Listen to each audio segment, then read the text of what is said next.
Hey everybody, welcome to Ask Dr. Testosterone, starring Dr. George Tsoulianos. And all the way from Athens, Greece, Dr. George Tsoulianos has brought us a very special guest today in his new home, Las Vegas, Nevada. Please welcome the legendary Milos, the Mind, Sarcev. Welcome, Milos. Yeah. Hi, guys. Hi, Dr. Hello, T. hello, Milos.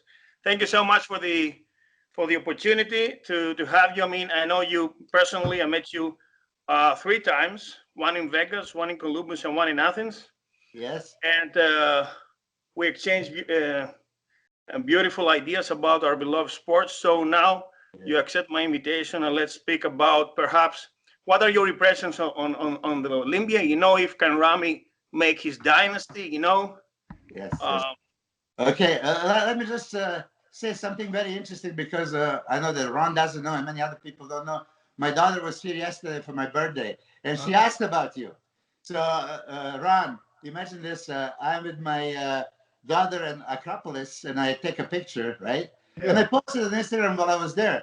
Like 1 minute later, I got the text. Are you in Greece? I say, yeah.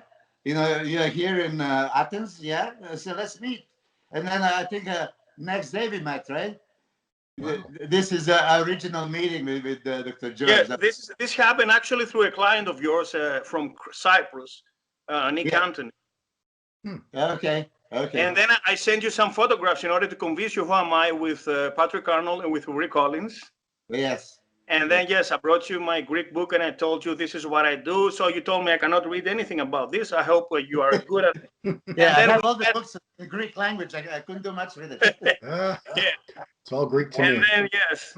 And then I mailed you my English books. And finally, we met also again in Vegas and, of course, in Columbus. Yes, within 6 months. Yes. Yes, yes. Well, okay. Let me to answer your question. Okay, and then I want to just ask Ron, Yeah. how terrified you were when you heard that I got the COVID. Being that like for 4 days we did this wrap ups and previews and everything, and like you said, I was 20 inches away from you. Well, you were not the first person that was COVID positive that I've been exposed to, Oh, and I don't know if maybe I'm immune. Knock on wood. I don't know, but I've been tested a couple times now after being in contact with people that had COVID, and thank God I don't have it. My son, same thing. He was actually very close contact with a girl couple weeks ago that had COVID. He didn't get COVID, so yeah. But yeah, I was scared, Milos. I'll admit uh, I was a little scared. because let me tell you, I mean, when I speak, I'm so passionate, emotional, and like when I speak, I breathe. Say it. Don't spray it. Yeah, spray it, and because it was like so loud around us, you came Right. so close to me. I said, like, "Oh my God!" Initially, I'll tell you, I suspected I just got the cold because the first interview we did was outside and I was freezing. Yes. So Monday, I even put like this. I think I'm paying the dues, because I took that interview outside. But then it was a different kind of feeling. I mean, I don't know. Maybe it's interesting for people to understand about the COVID. It's a different, of course, symptoms, and it can be mild, severe. It can be moderate. For me, I never experienced anything like it. I was crushed to bed. There was 20 hours a day that I was sleeping. I had a hard time getting up to go to the bathroom or to eat. I Mm. had zero appetite. I mean, I still had a taste and a smell, Right. but zero appetite. First time in my life. I mean, everybody knows I'm a big eater and everything. I lost like 25 pounds. How much? 25. Yeah. Last time I asked you to guess my weight because you're always good guessing. I Yeah, like went to I Olympia. screwed up that time though. I was way Yeah, off. a little bit, yeah, because you didn't expect me to be that big. Yeah. But I trained with Hidetada and I tried to be over 250, and I did a little bit again, my insulin and all that stuff, right? And so I was jacked, and boom, I didn't eat for like okay, today is gonna be my first day that I'm gonna go to the gym. Wow. After yeah, Did you have one, fever, Milos? Did you have fever? I had a fever, I had a coughing, sneezing, normal things, but fatigue is from 0 to 10. I would say 10 right away. Oh. Like when you try to squeeze the fist and there's like nothing happening. Yeah. And then, I mean, I get winded doing anything. and extreme weakness. Like I needed to like move around some furniture, and it was like out of breath. So I just assumed that today when I go to the gym, I'm going to be wiggling. But at least you always have to start somewhere. I'm now Yeah. down to 228. Okay. You know that Gaspario and Banut also were COVID positive I don't know. in No. December. Yes, in December. Well, let me tell you, first guy from our group was Chris Cormier. And because he stopped going to the gym, and the guys at work with him said, "Oh yeah, he has a COVID." Like, oh, that was maybe March. And I talked to Chris, and he says, "Let me tell you, the symptoms are lingering around for a long, long time." And he says, "Even to this day, I'm not completely off." Are you gonna train with a mask today? I'm sorry. Are you gonna wear a mask at the gym? Yeah. I mean, look, this is one thing. Now, I was organizing a birthday party here, and few people. I mean, I wasn't organizing. My girlfriend wanted to surprise me, and she contacted people, and then of course they were, oh, you have to test negative, right? But here, the day that I test positive, I got a phone call 1 hour later, not maybe even less than that, from a health organization of Nevada. They say, oh yeah, you tested positive, and then you have to do this. Okay. So they told me, I told them I have a symptom since Christmas, and they told me, okay, by January 1st, January 2nd, you would no longer be contagious, so you can get out in society. To say, okay, but do I supposed to do my second test so I have a proof that I'm negative? No, it's not necessary. Then I talked to my sister, who is a medical professor in university plus laparoscopic surgeon, and they deal with a lot of COVID patients. And she told me, no, if you test like 2 weeks later, more than likely it's going to be false positive. And in Serbia, for example, they don't even suggest that you go for a testing for over a month later. Now, my training partner for a long time was Matt Maldonado, right? He was at Olympia, and he came back home and he tested positive. Earl Moore, as you know, he competed at Olympia. Him and his girlfriend tested positive as well. But Matt, he did retest after 12 days. He says he didn't feel any symptoms anymore. He felt perfect, anything, but he was positive. Like, oh man. So I did a test anyway, and I waited for 5 days to get the results, and I'm finally negative, thank God. So when I go to the gym, I'm going to wear the mask anyway, but not because I would feel I'm contagious. My sister explained me, and if you Google it, initially there was 2 weeks that you can transmit your infections, but then they lowered it to 10 days. In France, is 7 days. In Germany, is 5 days. I Googled it. It's like unreal. But they say it's a different thing from feeling the symptoms and being, affected or being contagious. But I am negative in any way, but I still feel like, okay, a little bit dizziness occasionally, a little bit of coughing occasionally. Mind. Yeah, clouded mind, exactly. Yeah, my daughter was asking many questions yesterday, and I just my short-term and long-term memory it was gone. Like, oh man. Your appetite is back. Sorry. Your appetite is back. No, but I force feed. When we talk about. Okay, I'm going to mention because you are from Greece. Don't say names, but just we can. But there would be like a pro bodybuilder that I put on a diet, and diet that is completely moderate. I mean, seriously. And this guy was like, "Oh my God, this is crazy. This is too much." The hardest thing in my career for 15 years was force feeding. I had a alarm every 3 hours would go off, and I had to have my 60 grams of protein no matter what. And then carbs or fat, depends what I wanted. No matter what, midnight, I'm not going to eat, I drink. 3 o'clock in the morning, sometimes I would, if I feel like eating, I would eat, but at least I would drink. And then 6, 9, 12, 3, 6, religiously. And I did this, Hiratari Amagishi, he can tell you there was an alarm going on, exploded. Let's face it, most of the people nowadays way under eating. This is extreme sport. You need to create a surplus, not surplus of the building stupid blocks. calories, is surplus of the nutrients that can make you grow.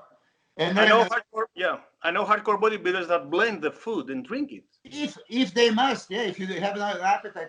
I was actually fortunate that I had a good appetite. It's just like after a while, you see, coming from Serbia, not having a money back in '87, I made like a $600 a month in a gym, so you have to be selective. So I was buying the cheapest protein, like a big can of tuna and eggs, so eating like 60 egg whites a day.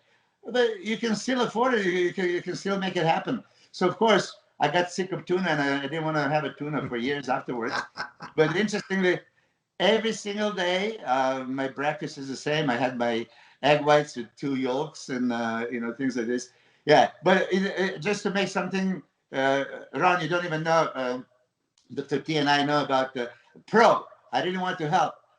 Beautiful physique, great shape and all that stuff. I put him on a diet that I would put you on. It's not like I'm putting Nasser somebody on 10,000 calories.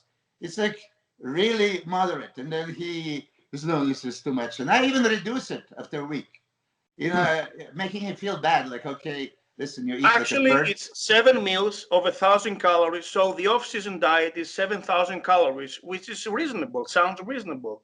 And the cutting diet is 500 calories of 7 meals, so 3,050. So it doesn't sound too much for me. I heard that Nasser was eating half a kilo of pure protein a day. Yeah, but it wasn't. I can email you the diet that is far away from 7,000. No. It's just like, you see, for me, and Ron, you're into this, and I've seen some of your pictures on Instagram. You quite shocked me many times. Like, whoa, look at these legs, look at this chest. I mean, it's impressive. Dr. T also, you sent me the videos of your training, and I see. I mean, you competed. You're in very good shape. And you guys know, when you want to be competitive, you do what big boys do. I mean, you don't feel like eating that stupid chicken breast. You eat it, right? And like I said, if you can't eat it, then you blend it. But the problem is, Milos, to eat every 2 hours or 3 hours the most, that this window, sometimes, you don't digest this food in 2 hours or 3 hours. So you have to force feed even though you're not hungry. Yes, I know. I mean, I was always high on digestive enzymes that take hydrochloric acid anyway, because my protein intake was really 450 to 550 grams. By the way, I have to tell you that those people that are claimed to be big eaters are big eaters in junk food. Yeah. When they have to eat clean food, they cannot swallow this. So they want junk. But eating junk, it cuts you off from good calories out of protein, for instance, because you get too much of fat, and then your satiety goes down. Your hunger, your appetite. On that note, sorry, Dr. T, I know I want to talk about Olympia and Rami, but I've seen your video, Ron, about stay away from insulin with James. Yeah. And I just want to point out, first, James was right about many things that he said. He was right, okay, in sense of he doesn't suggest anybody to use it if they don't know what they're doing, right? Milos, do you believe that Dallas died of insulin? Not of insulin, but okay. He didn't have enough of food stuff to feed. Okay, listen. Let's go back to the Hollingshead thing. I want to know what you agreed with James on some things. I want to know. Okay, yeah, let me finish about James. So when James was saying, can I honestly say that I would be this big in this point if I didn't use insulin before? And he says, no, I can't say that. Right. Then he did mention that he still occasionally does insulin. Okay. Yeah. Second thing, so occasionally. And the third thing, he's saying he doesn't recommend at all to anybody because it's dangerous if they don't know what they're doing. And he's completely right. Okay. Then you said it, that you did it a couple of times, chose to do it, but then he made you fat because you had cookies, you had higher fat intake. Chocolate chip cookies. Okay, so let me tell you this, just because it's interesting. I'm sure that people are gonna appreciate it. Nasser Al-Sabari is like first guy that I actually really pushed onto insulin big time, and he was holder of Yugoslavian passport back in the day, and we competed 91, 92, 93. in FIBO. I sit down with him. He asks me, what to do, and I explain him everything in a great detail for 2 hours in front of his wife at the time, Birgit. So I gave him honestly the best possible info. And then '94, he came to my house as a guest. He moved to San Diego, and there was my journal on the table. He picked it up, and then he looked, and he started telling something in German language to his wife, and he said, "Oh, bullshit! I use insulin and just made me fat." I said, "If you use insulin like this, like I told you, there's no way you got fat. What are you talking about?" Oh, and then they talk. Well, I didn't do exactly like you told me because I didn't believe you're going to tell me the truth. So everything that I told him, he did exactly the opposite, right? So like first thing I told him, Nasser, insulin is not selective. It's going to push everything. Now, if you have a good thing is going to push. And if you have it in the right times, in a good place, muscle is going to be pushing. But if you have wrong things, you can push it elsewhere where you don't want it. And that's why diabetics can be obese. Yeah, go ahead. There is a flip side to the coin that says insulin will make you fat inside. So Jean-Pierre Fuchs, can you explain me his bubble gut, why it's so much worse than yours? Or Phil Heath, or the latest Dorian, or the latest Coleman? I mean, some people are blessed like you and have such a tiny midsection. Some others blew it, become so full, muscles full of water, okay, and glycogen, but it's not equally. So Jean-Pierre Fuchs, for instance, was, or Marcus Rule, for instance, were a hardcore case of a bubble gut, Yeah, I explained Marcus Rule, and by the time I worked with Jean-Pierre Fuchs, he already stopped competing, so he was considering coming back. But listen, this is what I want to tell you. Okay, you're a doctor and physiologist. Tell me what can extra glycogen, extra glucose, and extra water inside the cell produce that would create a bubble gut? It can, listen, but extra glycogen that is not utilized, it can give you fatty liver disease, number one. Yeah, now, let's say, let's go one by one. And number two, we know that insulin stores fat, and this is the visceral fat. We have talked this again in but fatty liver. How many normal people have a fatty liver that don't have many people that do not train and eat sugars and eat junk, Yeah, you see, this is what I want to tell you. And I worked with people that, let me tell you like this. Gustavo Badel, 2003, 2003. He came to the Nationals. I had a camp with Dexter Jackson, Sean, there was Jay Cutler, there was many people. And Gustavo Badel came to hire me to work with him the 2004 season. And he had that little, like a bag over the shoulder, but it was a little bag. But it was, when he came in, it was on his stomach, and it was laying like right here, right? Because he had a, big stomach. And then when he walked away, then Sean Regal asked me, like, what the hell can you do with this physique, right? He already has a big stomach and all that stuff, right? Well, you see what happened 2004 in the Ironman. He already placed third next to Lee and Dexter. And 2004 at the GNC, he placed second to Victor Martinez. And then he placed third at Olympia, okay? And he repeated. I mean, I worked with a lot of people that already had a gut, right? And then with my insulin specific protocols. Now, you can be like Ron, mixing your fats with it and stuff like that. I mean, this is, as a matter of fact, I decided I'm going to do probably Zoom seminar about insulin. Because there's just too much controversy. I'm going to put all these negatives, what people are saying, and answer them. So I don't want this to be about insulin, but I just wanted to point out because you mentioned it on this interview, and a few people are sending me this, like, oh, look what James is saying. I agree with James.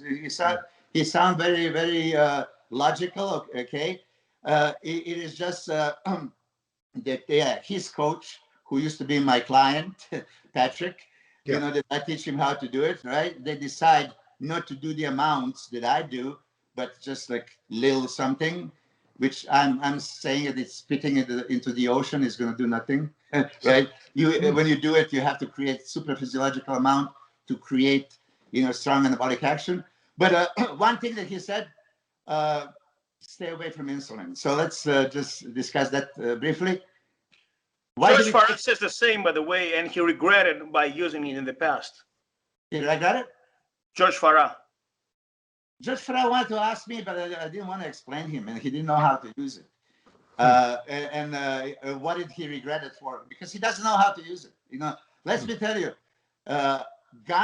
loaded gun with a bullet can be great defense mechanism against raging bull and intruder and anything else, and can make you commit suicide. In my humble opinion, I believe that Kai Green didn't win the Shandor because perhaps, allegedly, of insulin abuse, and he was right on spot. He was he was abusing it during the loading, perhaps, and then there comes the gun. Yeah, for sure. If it's very risky using insulin on the carb loading days. Yeah, you can ruin your physique. Yeah, that's a different story. My point I was trying to make is, do we take anabolic steroids? Yes or no? And if we do, why we take them? Yes, we do because of anabolic action. It's going to create more constructive metabolism, right? Build. Okay. Insulin, is this anabolic or not? Yes. Of course, it kicks mTOR, yes. Yeah. So if you're going to add to the equation, you add everything to maximize. You can have a minimal, optimal, maximal. If I want to maximize everything, I want every anabolic GH, IGF-1, yes. Agent, anabolic diet, anabolic supplements, anabolic type of training, anything. But insulin is anabolic. Let's state the fact. And if you know how to use it, it's phenomenal. And I tell you, because Ron, you're a historian. You watch every show and everything else, right? Yeah. I had a certain type of physique until 93, right? And then when I started using 94, then 95, 96, 97, you saw me improving in size dramatically better than previously, right? Nasser Al-Sambari, what I was saying, look at him 1994, look at him 1995. Milos at your heaviest on 1999 when you were 255, I guess, in one show in England. Did you notice any slight increase in your midsection? Yeah, it is. It is. And for that show, I load up on insulin, not for the last 3 days, but for 7 days after the Olympia. For Olympia, it was a little bit different. I did it conservatively, but then I was going to a European tour with Ronnie 99, Kevin, Flex, Dexter, Nasser, Marcus. I was going against these monsters. So I said, listen, the only way I can maybe do something, let me do something I never did. Let me just blow up on insulin as much as I can. And I did for 7 days. And, I created that illusion. But no, I just want to say this because a lot of times people are saying Milos is the worst guy for the sport. He brought the insulin. And, I would take the criticism. But listen, did you ever wonder if I wanted to keep this for myself? I wasn't publicly trying to help everybody. Okay, here, this is what I take. Why do I take? Because it made me so much better. So I felt responsible. Okay, in a true sportsman is going to be, let's have the same tools and then the same information, and best man win. In our sport is different. Everybody keeps the secrets. Nobody tells anything. When did I have a secret? Never in my life. Ask me any question right now. I'm going to tell you the greatest secret. I don't have a secret. And this is one of my protocols that I was doing. And many guys told me, shit, Milos, if you kept this for yourself, you could be Mr. Olympia instead of sharing it. It never crossed my mind. So, like I said, I'm going to use that opportunity just to say that here, because I had so many people, AMF, you ruined the sport. I mean, you can imagine I have a lot of followers on Facebook and Instagram, and they would just complain. So why would I use it if it's dangerous? Why would I use it for 10 years from 93 until 2003? And we have to admit that Dorian was the game changer because of insulin in the 90s, in the mid-90s at least. Dorian claims he only used it once. Oh yeah, or the off season of Yeah. '96, but I don't buy this. But anyway, this was But- the game changer, you know. Yeah. Okay, Ron, because you heard that too. Yeah, in an interview with Dave, he did say very negative things about insulin, but he says he did use insulin.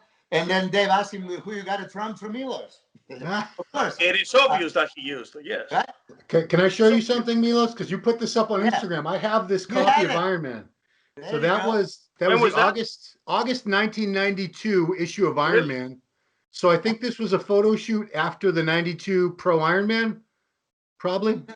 Possibly. I did it. Yeah, possibly. When you're did on you turn pro? What year you turned pro? Which year? 91. Actually, Chris Cormier sent this. I nominate bunch of guys to put the first cover, and I'm not sure if it's Muscular Development that I got with Lisa Lorio. First cover of that one. I'm not sure. There was a cover in Greece, Muscular Development. You were wearing shorts in blue jeans, and you were like this. Yeah. That's 97. 97. That's 97. That was my sexy look. Wow. So Okay, guys, let's speak about the Olympics. Let's go to the. Okay, Rami at the Mr. Olympia. I was saying for years, comparing everybody, who has the greatest chance to do it? Rami. Why? Because he's the only one that has a crazy amount of monster size, width, X frame, V taper, small waist, good abs. So he would be a poster child for, okay, bigger with the same quality is better, right? Considering shape, aesthetics, muscularity, conditioning, and balance. So That was lacking. The conditioning was lacking. conditioning was lacking, yes. And let's be fair. I think that he nailed it once in Europe in Arnold Classic. He was pretty good. In the latest Arnold Classic in 2017 also. Yeah. 2020. Yeah. I mean, the 2017, I forgot the years now, Yeah. but in Spain. Yeah, it was the No, Arnold. Olympia. It was runner-up to Phil. No, but he's saying a lot of people thought the look when he won the Arnold Classic Europe, I think it was, or was it the was it the Europe Olympia? It was one of those shows. And also, he was very sharp at the New York 2013. Yeah, first I was there for his pro debut. He was pretty sharp there. Then he just He got. was good. It wasn't greatest condition, but it was good, right? And then because some guys achieved the crazy dryness, striations, super thin skin, then you can see. I mean, he won 2013. New York, of course, he looked spectacular, but it's not that kind of conditioning. So 2017 that you mentioned was first year that I came back after 7 years being away from the United States, and I've seen poses that Rami beat Phil.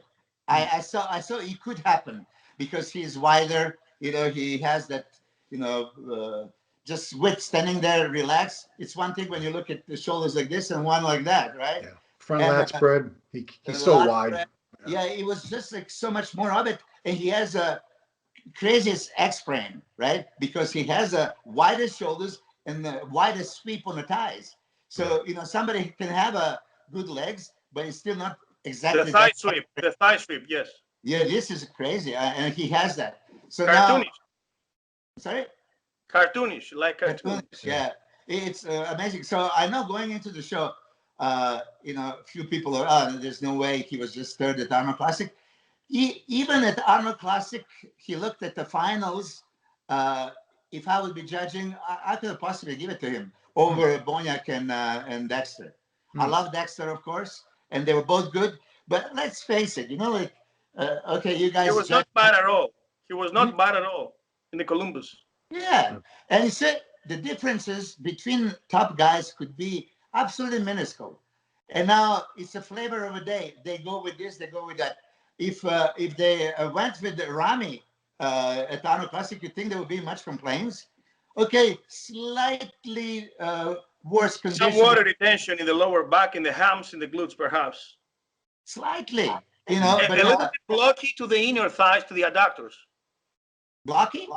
Little bit, yeah. The separation is perhaps is not ideal. See, I'm going to tell you this also.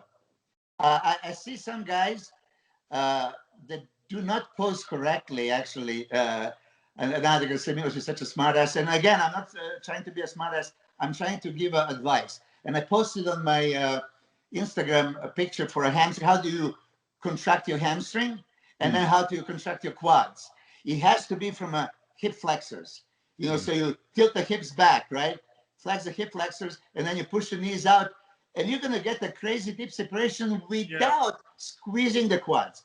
If you squeeze the quads, you're going to be able to hold this for 10, 15, 20 seconds, and then you're going to start losing it. You lose the feeling and everything. And I've had this because I figure out, not at the competition, but at a photo shoot. It's a matter of timing, yes. Yeah, because I went to Mike Neview's studio, and I was ripped. Everything was there, but I was squeezing, and I was different. You know, when you take a pictures, it's maybe 10, 15 seconds. Ooh, you hit it hard. Yeah. And second and third and fourth and 10th.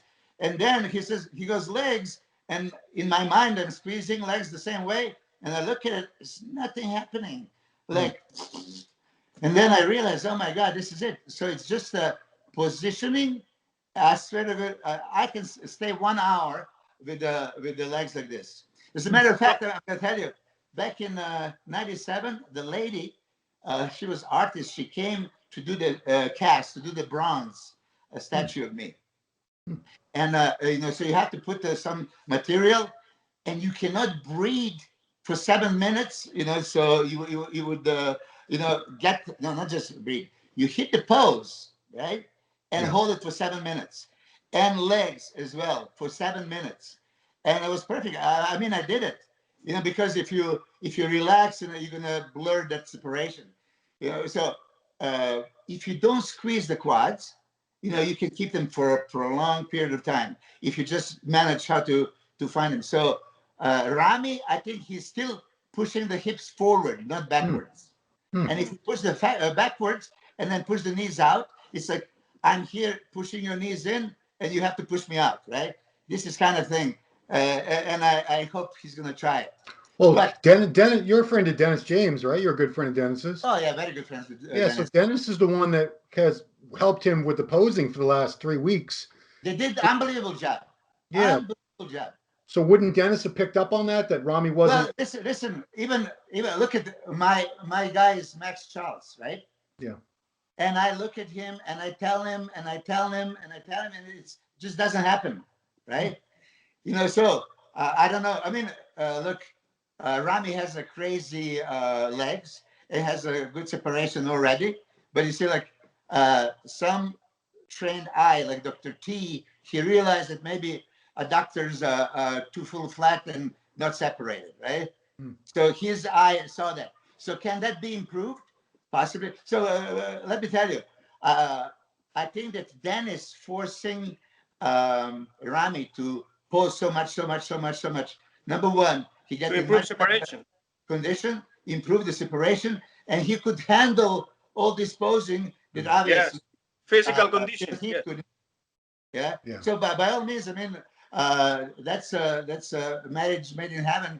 That Chad is gonna prepare him, and Dennis is gonna train him and pose the shit out of him. I think it's great. And on that note, first question that you asked me half an hour ago, Rami is going to dominate for several years. He has to bring the conditioning always, huh? Otherwise, he loses this. Yeah, I mean, look, of course, if he shows up anything less than conditioned like this or better, so he has to be below 300, eh? You know, if you can be 300 with the same conditioning, I would say go for it. Look, was Ronnie Coleman better 98, 99, or 2003? I prefer 03. He was a freak. But in terms of conditioning, 98 was spectacular. Yes. So, Ron? 99, 98, 99. His waist was small. 2003, his waist was huge. He was huge. It was a King Kong in 03. And the condition wasn't really there in 2003. He wasn't that conditioned. Yeah. He could have been much sharper. I like Ronnie better around 250, 260. I mean, look, so here it is. 3 guys that spend the decades in sport, and we have our Different opinions. Perspective, yes. He would say, Dr. T is 2003. You said 99. I would go even with 98. 98. That was perfect conditioning. But his muscle quality and the thickness was in 03 because of the heavy lifting and all the years. Was progressively. Yeah, I mean, you see, so that means more muscle means better result. More muscle means better result. But he had 10 more pounds around the waist. Yeah, sure. So for me, and I don't think this is going to happen to Rami. I think that Rami is going to keep a small waist. That he's just a freak. You saw him before, like, what do you say, 150 kilos? That's 330 pounds, right? Let me ask you, can you do a crash test between Rami and Ronnie? Crash test? Yeah, I mean, are they comparable?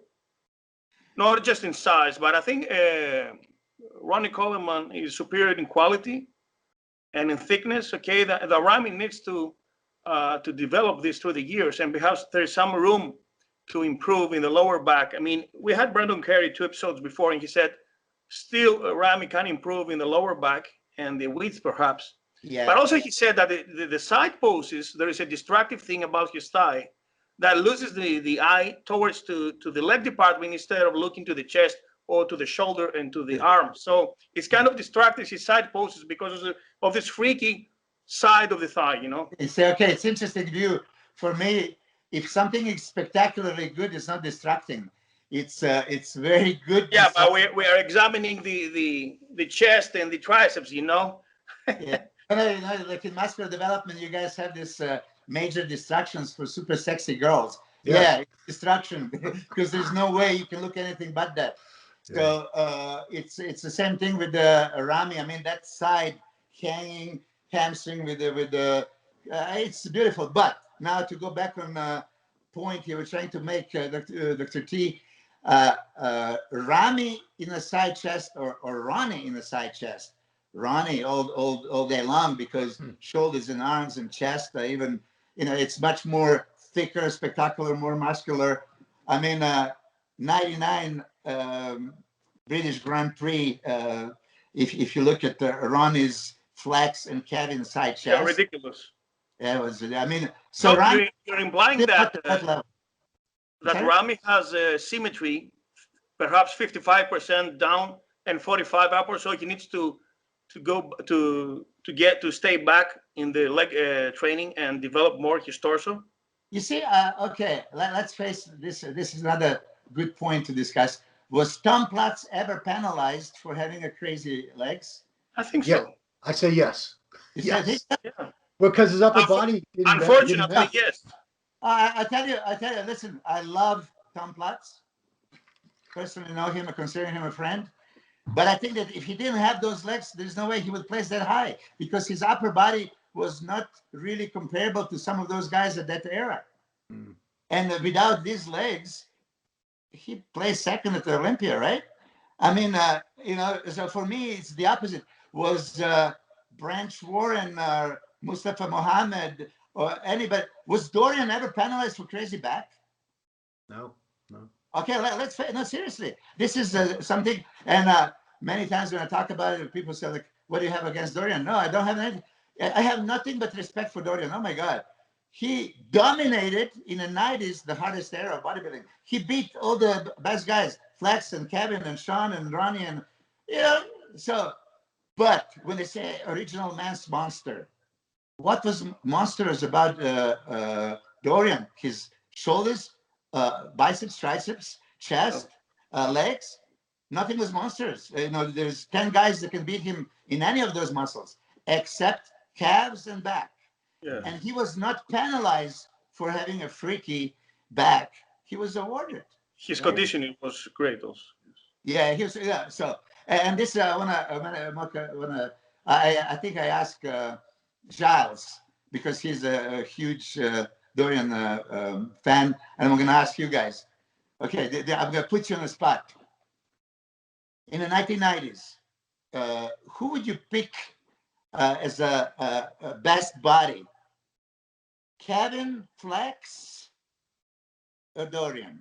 Flex Wheeler. Well, I had Dorian, and then I liked Kevin because of the hardness and the solid. Now, Flex was cartoonish, but he lacked of this hardness that Dorian and Kevin had due to the heavy lifting. Okay, so you're political. You give me two guys. Give me one. Oh, I say Dorian. Okay, and then look, and now me being aesthetic guy, and I like much better shape aesthetics of Kevin and on Flex Wheeler and even Sean Ray, right? But Sean was smaller, but Flex and Kevin could maybe hold in a size department. They just didn't have the crazy back, but they have a better arms, better shoulders. So some, yeah. But Dorian looked unbelievable in all mandatory poses, and when he was conditioned, he beat them. He honestly beat them. If I was a judge, yeah, for sure I would give him 95. You see, up until 94, I was with him on the stage. So, 91, 92, 93, 94, I watched him from the stage. It's not the same. 95, first time I went to the audience, and I didn't think, because like 94, for me, he lost. He didn't look good, right? But in 95, I went, it's like, oh my God, I see why judges are giving him. He was slice and dice and dry, and for me, it was crystal clear. But like there was the times when you say Dorian in a couple of years that he wasn't at his best, then he could lose to all these guys. But Nasser. Oh, Nasser 97, there's no even question. Yeah, for sure. But okay, it's interesting. I just wanted to ask you. So, Ron, you would pick Flex, yeah? For me also. Best physique, best physique, Flex best Wheeler. physique. But then every time he had opportunity to stand next to Dorian, Dorian did beat him. Even though I think that 93, if they went with the Flex, they would be so much better for bodybuilding because they would have worked. Flex was in good condition, pretty much great condition. Dorian was a little bit better condition, slightly. Yeah. Where from hamstring glutes department, even when you look at the pictures back, right? They do the Christmas tree. That was very, very comparable. Okay, Dorian had a wider back, but this was it. From the front, there was very comparable conditioning-wise, and then Flex had a round muscle bellies, prettier physique. So if IBD awarded Flex, we would have a different history. Nobody would really chase so much size. They would go for, okay, you want to, look like a winner. But now because Dorian won with a crazy size, especially improvement from 92 to 93 in size department was mind-boggling. It's okay. Let's get even bigger. Let's get even bigger. And there comes Marcus Rule and Jean-Pierre Fuchs and Nasser and So are we facing the same thing now? Because are we facing the same thing now with Rami? I know that Steve Blackman is very excited that now we're going to have again big bodybuilder as a Miss Olympia. Size rules, right? Yeah. Let me tell you this. I watched Hadi Saturday, and at some poses he gave Rami a run for her money, and he didn't even look much smaller. He's probably 50, 60 pounds smaller, right? Oh, yeah. More. I encourage you to analyze because, Ron, many times we do the wrap up immediately after. Right. And maybe you have a good seats, and even when you have a good seats, you have to make a quick decision and quick judgment. Okay. Yeah. But then later, and I didn't have a good seat, so I look at the screen and I look at the stage, stage, it's a little distracting. But then I analyze the video footage, the good video footage. It's like, okay, let me rewind it. Let's hit this again and again and again. And now it's like, oh, it's a different picture. So look at the front lat spread, back lat spread. For whatever reason, Hadi, who could possibly compete in 212 last year, was just as big, just as wide. It's like, oh my God. And what the Hadi has, it's more prominent striation. Oh yeah. Yeah, that's super polished. Even last year was even better. Was drier last year. Yeah, original. I saw him winning last year, And let me tell you, for Hadi, I saw him turn pro. I watched him because he was competing against my guy, Raza Zinotlu in Dubai Amateur. And then he beat him, and he got the pro card that day. Next day, he competed as a pro at Cheru Classic, and he placed second to Ronnie Winkler. He killed Ronnie Winkler that day. Wow. Oh, you didn't see the pictures? And that conditioning was, oh my God, you know, like, Jesus, can anybody be even drier, better conditioned, striated everywhere? But of course, Ronnie was bigger and well known, so they gave it to him. Look at the Korea show of Hadi against Flex. Yeah. Flex, yeah. He killed him. You know, and then Vancouver show, I think in any of those shows, he was drier, but now he is bigger. And so when you put that size, right, do you risk the quality? Probably. So now, as you said, for me, 99 British Grand Prix, you know, I lost a little bit of that quality because I like you better because you were fuller and more round muscles. Yeah. So that's why I chose to do that. So if I'm a coach, and I tell you, I don't know if you see my post like a few days ago, my whole story, how I do conditioning of my guys because of Joe Weider. You didn't read it?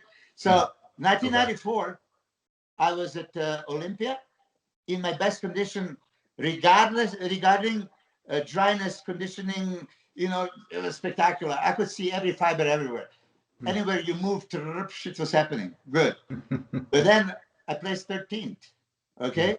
And then I go to European Grand Prix Tour with insulin, load up like a maniac, everything else. And I beat Porter Cochelle, who was 5th at Olympia, in absolutely every show. Milos, what are your thoughts on Phil Heath? Okay, let me just finish my point, and then I go to Phil.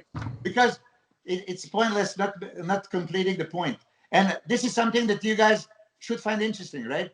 Because Ron, you always analyze physique. So yeah, exactly 1 month after the Olympia, after I didn't watch my diet exactly, I go for photo shoot with Joe Weider, and I posted one picture, and Joe was there, and after hitting a few poses, Milos, why didn't you look like this at Mr. Olympia? You'd be top 6, right? Wow. So, you know, now I don't take him seriously. Yes, okay, he's an old man and he's maybe just trying to compliment me or something. And then, so come here. So he had pictures from the Olympia because already 1 month ago he had the pictures. And then he took the Polaroids of my front over biceps, flat spread, side chest. And he said, look, and goddamn, I mean, now I feel fat. I feel, you know, watery because I'm so much fuller, all this stuff. But I had a striated chest, a striated delts, and striated quads and deep abs. Okay, and I look, and this guy from a Polaroid for me would kill this guy. But mindset was, if you ask me, no way, my Mr. Olympia condition, and I can't even touch it. And then I realized, shit, some guys, okay, if they do have deep muscle separation and has the striation and stuff, you can push it, you know, for a fuller look. Guys, and there are many that if you fill them up, they lose all the striations.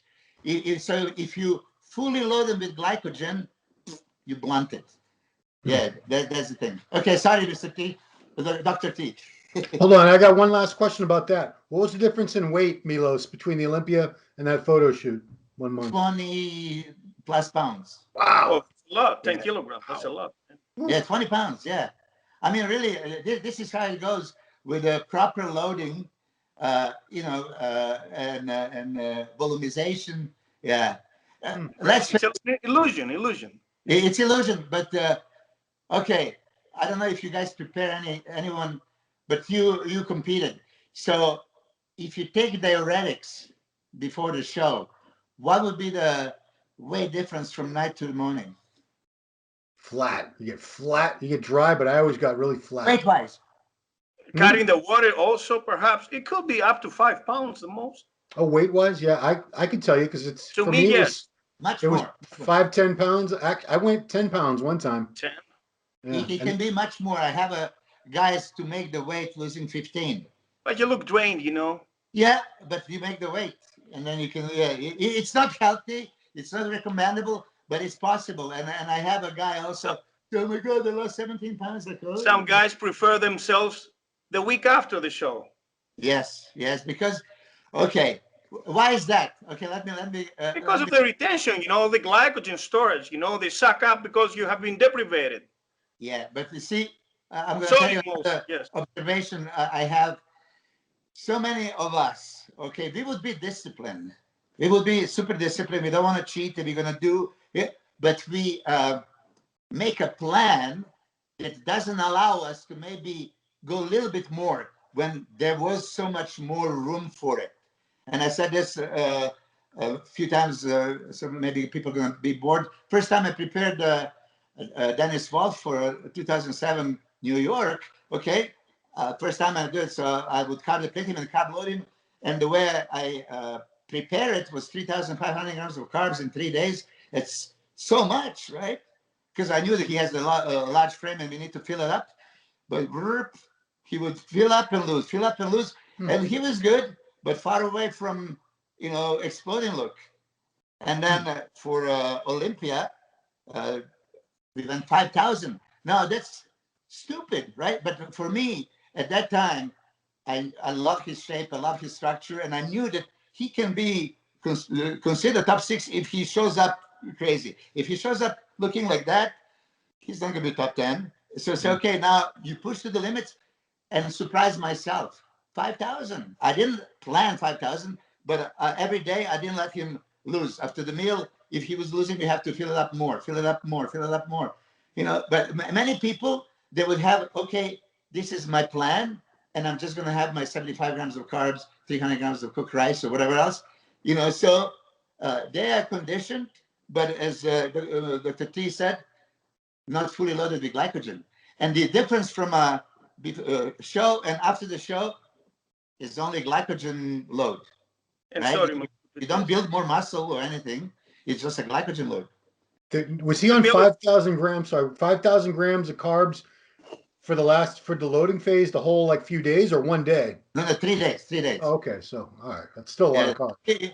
It would be. Let's move to present now. A few thoughts about Phil Heath, if he should retire, if you like his comeback, and one last question from me.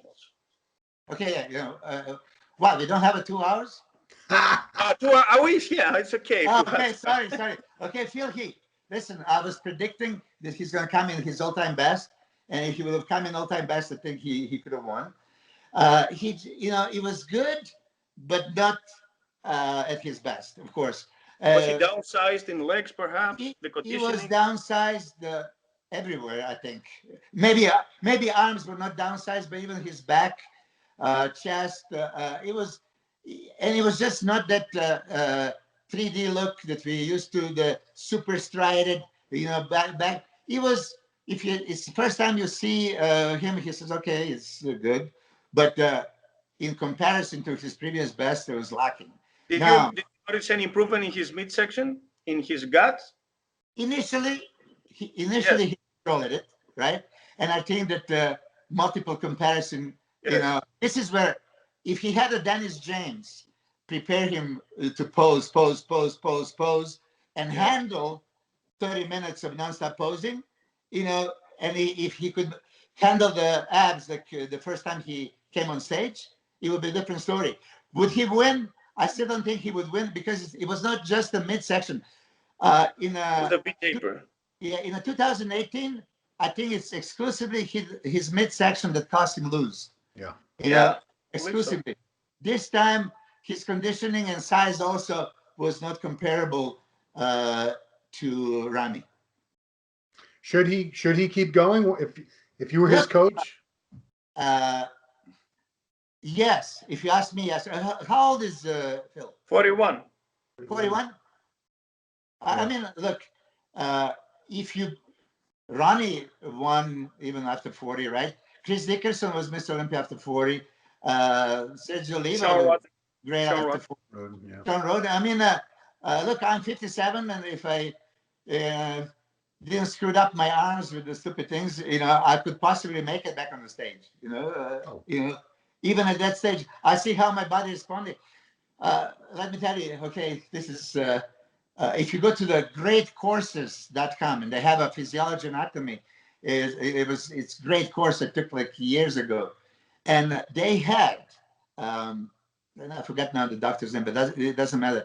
They did it in the senior citizens' homes. They went to the over 70 years old people. They were already immobilized, not moving, and they put them on a higher protein and exercise programs, and they revive, put the muscle mass, start walking, and I mean, literally revived. And the point I was trying to make is, it's human body and human cell still able to respond to the stimulus and to the nutrient. Would it be the same? Obviously not.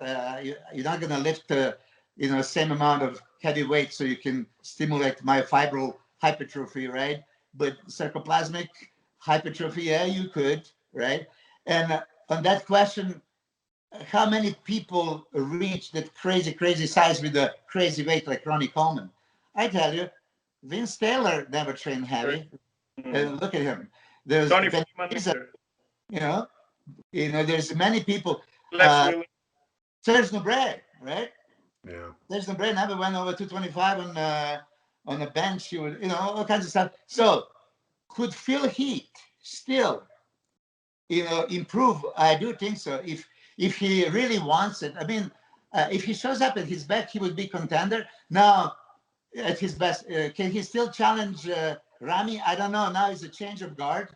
Like now, once you are a champion, now they're going to compare you to champion. And he's not going to beat Rami on the width. He's not going to beat Rami on the size. Can he really kill him on conditioning? I don't think so now, because Rami's going to come conditioned. So, but if he goes to the Athleticon show, because he's under contract with Danny Garcia, right? And they have something going on. Could he still look spectacular and win? Yes. And, I would just tell you this from my experience. I'm 57 years old. I can't wait to go to the gym today after 1 month of being laid off. Once a competitor, always competitor. Once a bodybuilder, always a bodybuilder. Yeah. And you're already at that level. Look at Dexter Jackson. You think that Dexter trained heavy? No. Machine. No. He did in his early days. He sent himself. I mean, there's a video that is funny. I posted also. I went to him, Dexter, when you're going to train with me? Never. Hell no. I'll never do. I don't need that. But if you ask me, why did Dexter don't look as good as this time as previously? Because first time in his life, probably he applied a chicken and broccoli diet. I'm serious. I'm convinced. First time you could see he had those packed meals with so much rice, so much. He needs his diet of burgers and pancakes. Take Five Guys. KFC, yeah. Milos, one last thing from me. What is the main difference between European, since you come from the Balkans in Europe, of course, you are also a Serbian brother, an Orthodox also. What is the main difference between European amateurs and Americans or pro? Why it's so hard for Europeans to have good placings in NPC and evolve? I was only, do you remember Klancir from Croatia, from Peter Klancir? Yeah, Peter Klancir, yes. Yeah, you have trained him. He was among the few guys who won the overall Arnold Classic. Well, this was like Mr. Universe, half a big, very tough competition. So he was a man's monster, and we could predict that he could have some good placings in the FEB in the States, in the NPC. But why all the other guys that come from the show get the cards? It's so hard for them to make a good move in the States. Okay, Peter. It's not Peter. Peter Klancir. Peter Klancir still has that incredible structure, shape, and size. And I think if he competed a little bit more, he would have started moving up. It's like, regardless of what you say, it's always paying dues time. I mean, Ronnie Coleman was on the stage many years, and everybody saw him. If you ask me, 1996 Olympia, he looked spectacular. Look at 96 Olympia, really. Ronnie, and there was a moment he standing next to Dorian and all that stuff. Okay, but he was okay, it's good old Ronnie, it's okay until he really shocked them. Jay Cutler, I mean, 99, he was 15 at Olympia in a crazy condition. He really take that picture of him from a stage.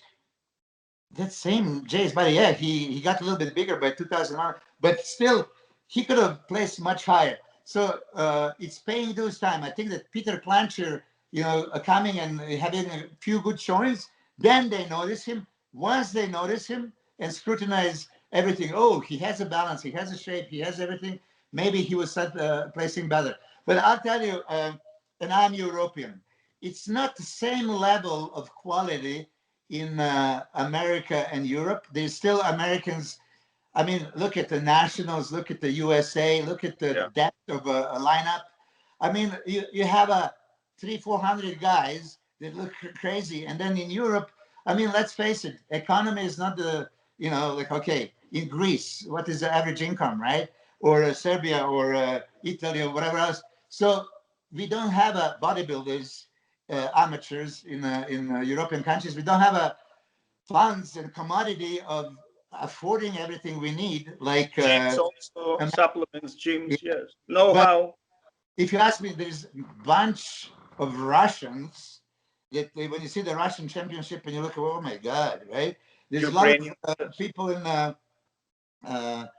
Poland, the Czech Republic, Slovakia, also hardcore. physiques. And I'm going to tell you this also. These Eastern European guys, it was just like Rocky and Drago, right? Yeah, but they presented Rocky train harder, in on the snow with whatever, no equipment, and Russian guy was all computerized. It was exactly the opposite. I trained in the basement, right? I trained with the, I didn't have a bench. I put the piece of board on bricks. It was like moving all over the place to do the bench press, and I didn't have a lat machine. I have just like one cable that was like swinging all over the place. I train like a maniac, right? I do think that Eastern Europeans have that gene, and you are Eastern European also, Ron.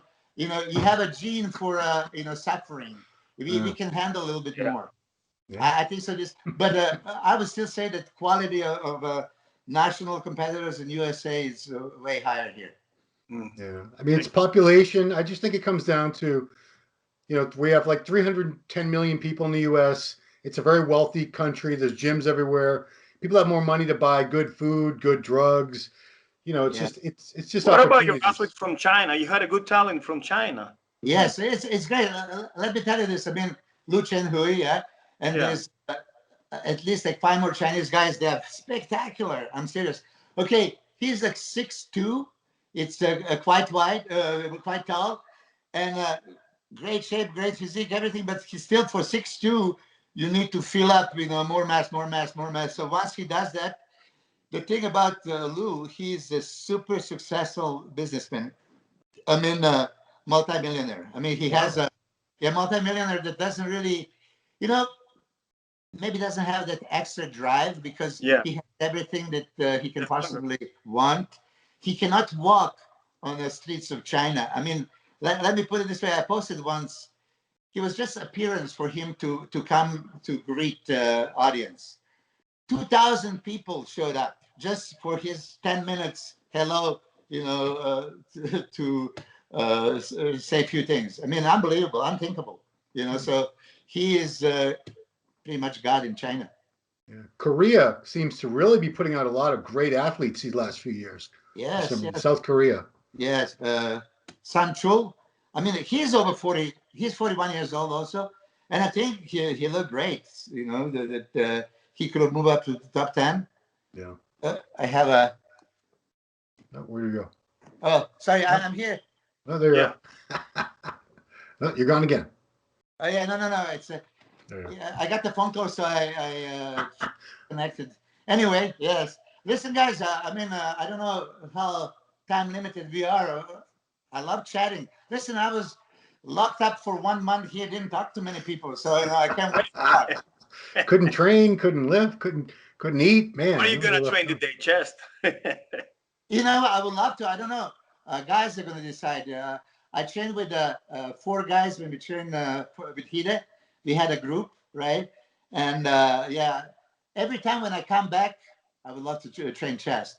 But I have a feeling, because I was criticizing them, like real man does legs on Monday, you know.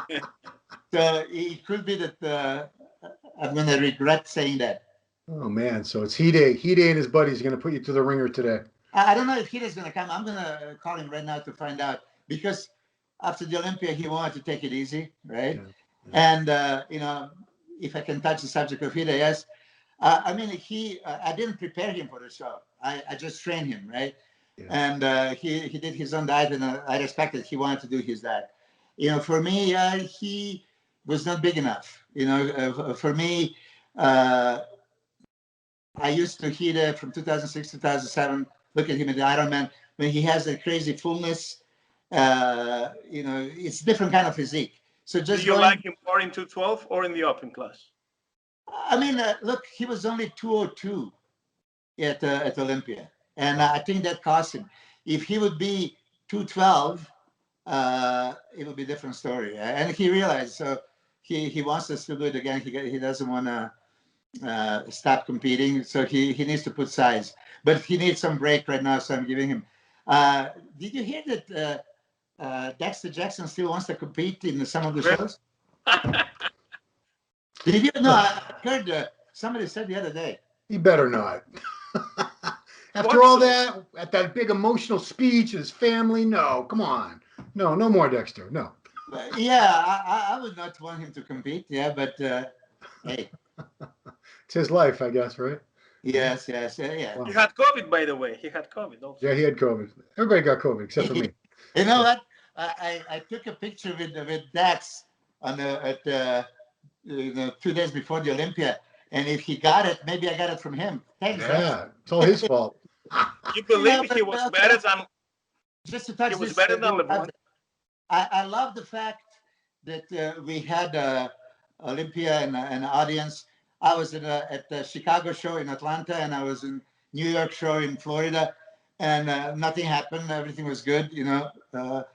But I was wearing the mask all the time, and there was a little bit more social distancing. Here at Olympia, I mean, anybody would stop by and want to take a pictures. I felt stupid if I take a picture with a mask. So then it's okay. Let me, take off. Then of course if you meet somebody, how can you not shake hands, right? Do that fist bump. Yeah. If I already take a picture with no mask, why would I have a fist bump? So you probably got COVID from one of your fans, Milos. I don't know, but it's okay. I pay the price. It's okay. Just I don't want the other shows not to have the audience because of it. It should be certain stricter rules. That okay, you don't take a mask, not even for a picture, and you don't shake hands, and stuff like that. I don't know.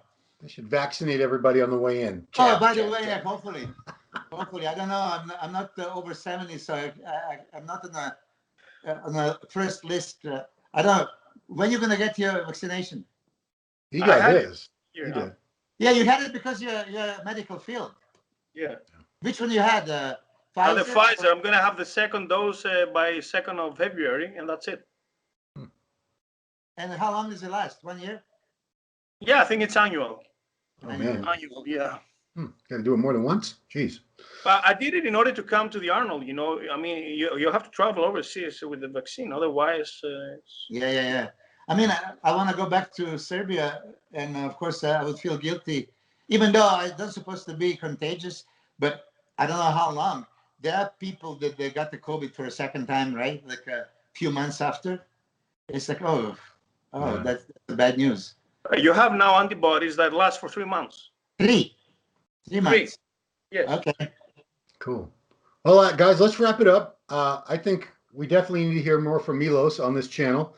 We'll talk about that some other time, Milos. This is the longest show we ever had, 75 minutes. Yeah, I think so. But sorry, guys. No worries. Happy birthday, Milos. Happy belated birthday. Happy birthday, yes. Thank you. You keep talking. I couldn't even say anything. You look fantastic for 57, Milos. Fantastic. You look 47. I mean, you look 10 years younger. Oh, yeah. Easily. So, still got your hair. You got the blue eyes. You're doing great. Anyway, look at all the hair on Dr. T. Geez, mine's already starting to thin. Damn it. Hey, you know Anyway. what? Actually, I'm embarrassed because I couldn't get the haircut until tomorrow. So I was like, oh, but here it is. It is what it is. It's good, man. Looks good. Don't worry about it. All right. That's Okay, it guys, for this thank week, you so much guys. for having me. Thank you. Thank you, Milos. Thank you, Thank Dr. you, T. Milo, so much. And everybody, thanks for Anytime. watching. Ask Dr. Test. Anytime, as you know. Okay. All right, Peace. guys. We'll see you next time. Okay. Bye-bye.